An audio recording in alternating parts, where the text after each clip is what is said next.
Hi all viewers, welcome to our comprehensive guide for mastering essential chart patterns. So chart patterns are essential tools in technical analysis that helps us to know about market dynamics and various patterns in the market. In this video, we'll cover all essential patterns that a trader must know and discuss their application and how to use them into your strategies. So stay tuned and we'll just begin. So the very first pattern that we're going to discuss is the pennant. So as you can see the example here, pennant is a small pattern that resembles the look of a symmetrical triangle. It occurs when there is a pause in the price trend. So let us spot some actual pennant. So I have marked it here on the Nifty. As you can see, it's a small continuation pennant that has occurred within the downtrend, and downtrend has resumed after the formation. Here as well, the downtrend is followed by a small pennant and then again downtrend has resumed. So the price leading to the pennant can be in any direction, be it upside or be it on the downside. Shape of the pennant is like a small symmetrical triangle. The prices move between two converging trend lines. So pennants are typically very short patterns, maybe 3 weeks or even less.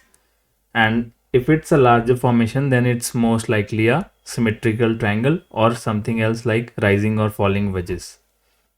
So the volume trend within this pattern is falling most of the time, which means that while the pattern is forming, the volume trend of the symbol is falling, and the breakout can occur on either side depending upon the formation of the pattern. The next pattern is flag. It can be both bullish flag as well as a bearish flag. So flag is nothing but a pause in an ongoing uptrend or a downtrend. And the direction of the formation of the pattern is usually opposite to the trend. So as you can see, in a bullish flag, the trend is up preceding to the pattern, and then the flag is a downward sloping rectangular structure, and again the trend resumes in the direction of the trend. And opposite of that is the bearish flag, wherein the trend preceding to the pattern is downward, and then there is a bearish flag formation that is between two parallel lines, and then again the trend resume. So let's try to spot some real life examples. So here is the chart of Nifty. So this is one example of a bullish flag. As you can see, the trend preceding to the pattern is up, and then again a breakout of the pattern has occurred, resulting in the resumption of trend. So trend can be on the either side of this flag pattern. It looks like a small rectangle often tilted against the prevailing price trend. Price moves between two parallel trend lines. The duration of the flags is short, probably less than 3 weeks, and if it's anything longer, then it's probably a channel pattern or a rectangle. And the flagpole which leads to the flag is usually steep and not flat. Next very important pattern is the head and shoulders top pattern. So as the name suggests, this pattern occurs on the top of a trend. So the trend preceding to the formation of this pattern is up, which is why this is known as head and shoulders top pattern. So it consists of a peak that is separated by rallies on either side, and there are two small peaks roughly equal to each other, which are known as shoulders, and the middle peak is known as head, and there is a line that joins the armpits that is known as the neckline. So let us try to spot real life examples. Yeah, it is one I tried to mark. So this is a shoulder and then a head and then again a right shoulder. So this is an example of a head and shoulders top pattern where the trend preceding to the pattern is up. The two shoulders are of roughly of equal height, separated by a higher peak that is the head. Usually the volume is highest on the left shoulder and lowest on the right shoulder. The confirmation is when the price closes below the neckline, and the price target is usually measured by calculating the size from the head to the neckline and then projecting the same on the breakdown. So in this case, the target has not been achieved fully, but that is the textbook way to measure the target.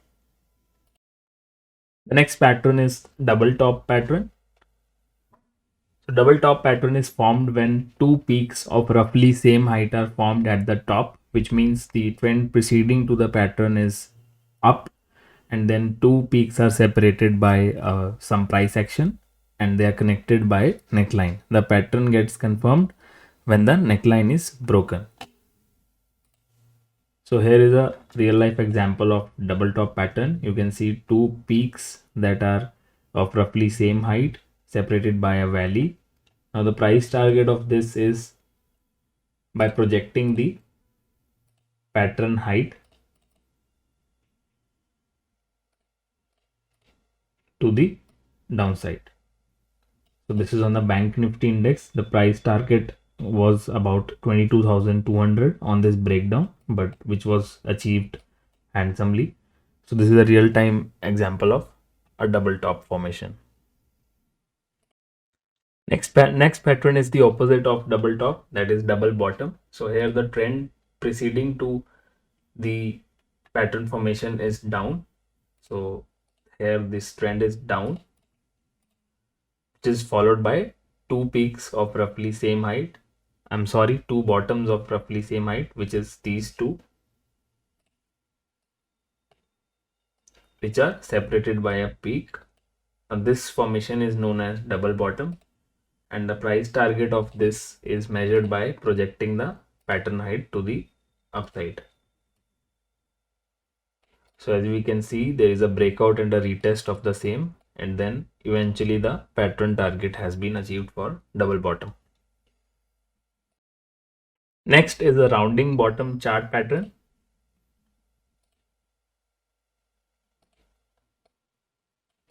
So whenever we see formation like this, which is a rounding bottom, this is known as rounding bottom chart pattern. Usually occurs after a downtrend.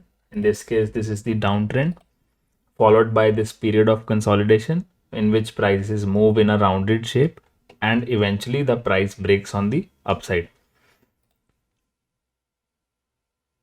So this pattern is more sound when found on daily or weekly charts. So bigger the time frame, larger is the implication of that pattern, and the shape looks like a rounded bowl, and the way to enter in this pattern is to be actually waiting for a close above the left peak. So in this case, this range, when we break out above that range, this is the good entry point for people looking at this pattern.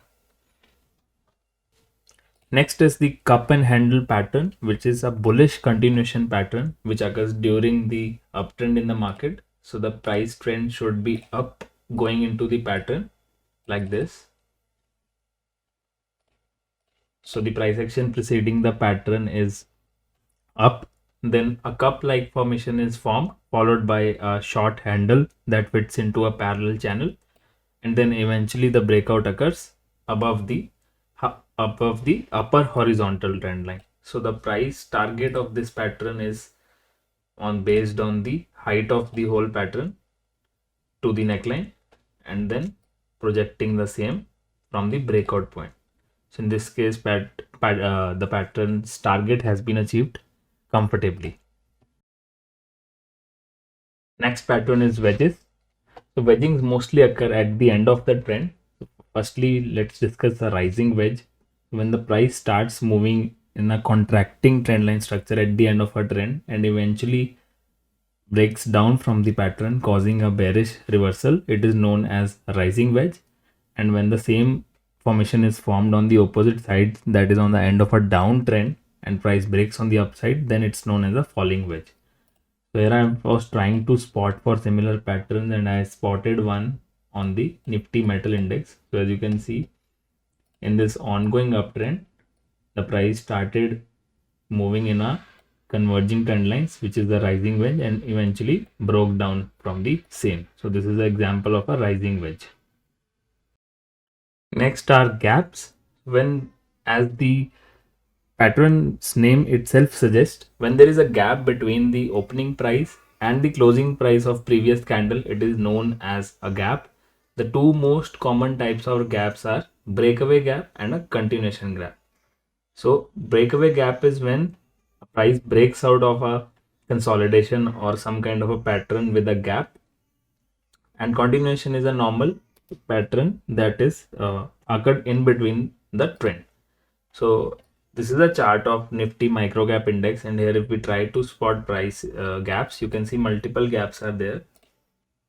So this is something known as normal continuation gap, as it is occurring in the middle of the trend. Now similarly, if we try to look for more gaps, you would see this one here is actually a breakaway gap, because there is a 3-day consolidation out of which price has broken out directly with a gap. So we try to look for more gaps on this chart to see what kind of gaps are there.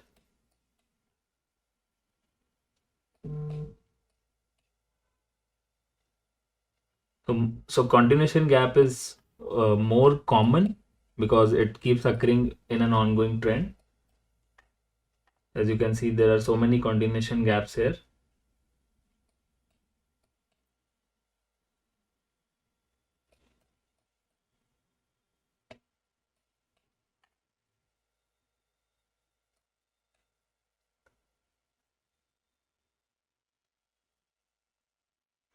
Yeah, here also you can see there are a lot of continuation gaps occurred across the trend.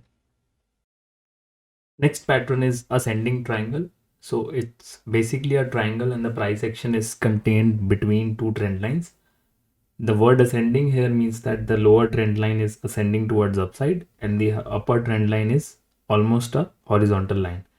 The price action is contained between the both of these trend lines, and the way to mark the target of this pattern is to measure the size of the pattern and then project it upwards. So that is how ascending triangle pattern plays out. The price trend preceding the pattern can be in either direction, and pullbacks and throwbacks post the breakout are very common for this pattern. So this chart is for NALCO, that is National Aluminium Company, and this is a ascending triangle pattern. Next pattern is symmetrical triangle. In symmetrical triangle, both of the trend lines are converging towards each other. The price trend before the occurrence of the pattern can be in either direction. Both the trend lines should be converging towards each other, and the price must oscillate between the two trend lines. So the volume trend during this pattern is mostly downwards. That is, the volume is decreasing as the pattern is formed. Now the way to mark the target for this pattern is by taking the maximum size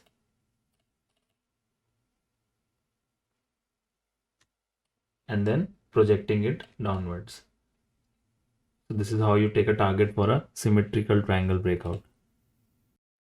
Next pattern is descending triangle.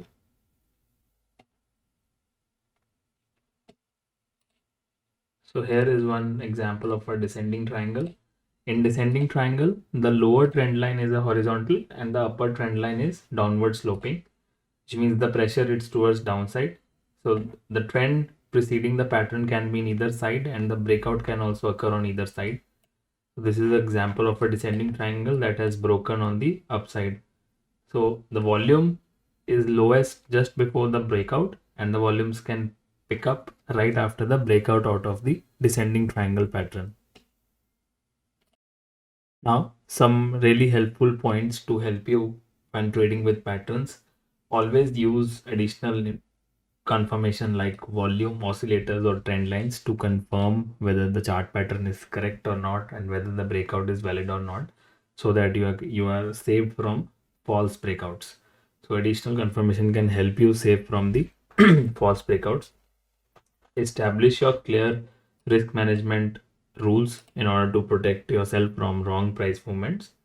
And regarding the time frames for chart patterns, patterns can be observed on any time frame, but higher the time frame, more reliable will be the signal. There are many books out there available, but if I had to recommend one source to study more patterns, it will be the patternsite.com that has backtest of a lot of patterns by Thomas Bulkowski with proper testing of each and every pattern. So to conclude, I would like to say that you can master this essential pattern and you will be equipped with powerful tools to navigate the complexities of the market and make informed trading decisions. Remember to combine these chart patterns with other technical analysis tools for comprehensive strategies. So I wish you all happy trading. Let us know if you have any doubts or any more things you would like us to cover in future videos. Thank you.